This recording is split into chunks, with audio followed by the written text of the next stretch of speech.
প্যান্ডেলে ঢুকলেই মাঝি ভাইদের কথা মনে পড়ে যায়।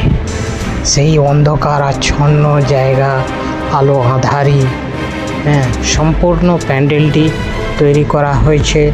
সামনে আছে একটি নৌকা, যেটি করে ওরা মাছ ধরতে যায়। আর চারিদিকে অস্পষ্ট আলো, যেন মাঝি ভাইদের গ্রাম চারিদিকে ফুটে উঠেছে। আর তাদেরই সমস্ত সৃষ্টি নিয়ে এই প্যান্ডেলটি তৈরি করা হয়েছে। সমস্ত প্যান্ডেলটি বাঁশ দিয়ে বানানো হয়েছে, আর ভেতরে অপূর্ব কারুকার্য। আর তারই মধ্যে যেন মনে হচ্ছে লণ্ঠনের আলো মিটমিট করে জ্বলছে।